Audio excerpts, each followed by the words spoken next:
Hello everyone, welcome to my channel. Kaju katli म्हटली तर सगळ्यांची फेवरेट. बघा, दिसते ना मार्केटसारखी काजू कतली, अगदी मार्केटमधून आणल्यासारखी. काय भाव असेल या काजू कतलीचा कोणी सांगू शकेल? नाही, मार्केटमधनं नका आणू. 500-1000 रुपयाच्या भावाने ती तुम्ही घरीच करा. तर चला तर बघूया प्रॉपर काजू कतली कशी बनवायची. त्याच्यासाठी तुम्हाला काजू घ्यायचे. मी इथे या ठिकाणी 2 वाट्या काजू घेतले आणि ते काजू ओले नसावे एवढी तुम्हाला प्रिकॉशन घ्यायची आहे. आणि जेणेकरून जर तुमचे काजू जर ड्राय असतील तर तुमची पावडर एकदम फाईन होणार. आणि मी घेतली आहे पिठी साखर. तुम्ही रॉ शुगरसुद्धा घेऊ शकतात. आणि मी काजू दळताना 2 वाटी काजू घेतले. ते दळताना मी त्याच्यामध्ये 2 ते 3 इलायची टाकली आहे. आणि मिक्सर ग्राइंडरला तुम्हाला हळूवार काजू दळायचे, एकदम फाईन असं. फुल स्पीडवर मिक्सरचं स्पीड करू नका, नाहीतर पूर्ण काजू ऑइल सोडायला लागेल आणि त्यामुळे ती काजू कतली परफेक्ट नाही होणार आहे. तुम्हाला हळू मिक्सरचं स्पीड वाढवायचं आहे.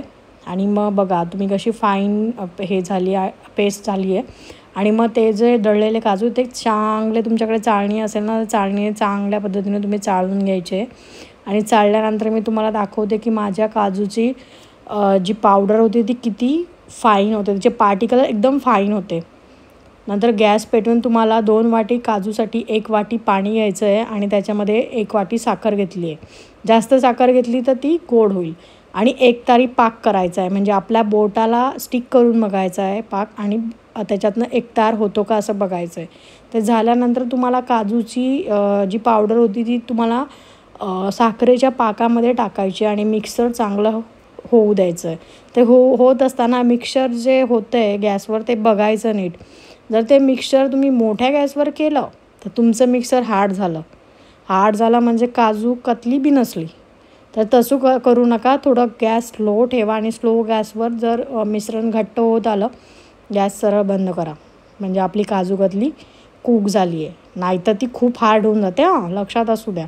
हे बघा, त्याच्यानंतर तुम्हाला काय करायचं आहे की एक पेपरला बटर लावून त्याच्यावर तो चांगलं त्याचं पिठासारखं त्याला छान मळून घ्यायचं आहे, मॅश करून घ्यायचं. आणि मॅश केल्यानंतर त्याच्यावरती तुम्हाला दुसरा टिश्यू पेपर टाकायचा आहे.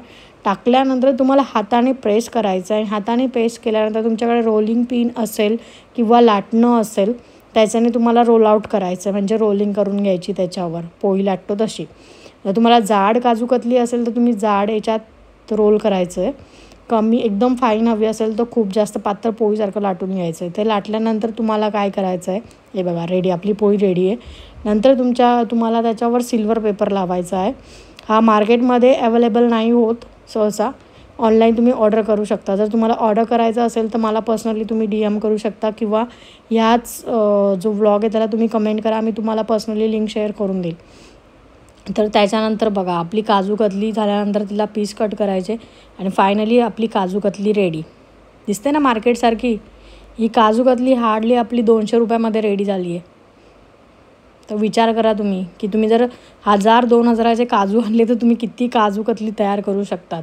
आणि श्रावणी असल्यामुळे हा मी माझ्या महादेवाला प्रसाद म्हणून अर्पण केला आहे. माझा सेकंड व्लॉग होता, तर त्यामुळे दिसायला तर एकदम छान दिसते.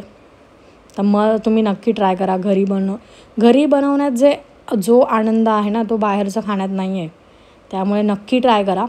आणि जर काय तुम्हाला अडचणी येत असेल तर मी कॅप्शनमध्ये रेसिपी टाकते. व्लॉग आवडला असेल तर लाईक करा आणि सबस्क्राईब करायला विसरू नका.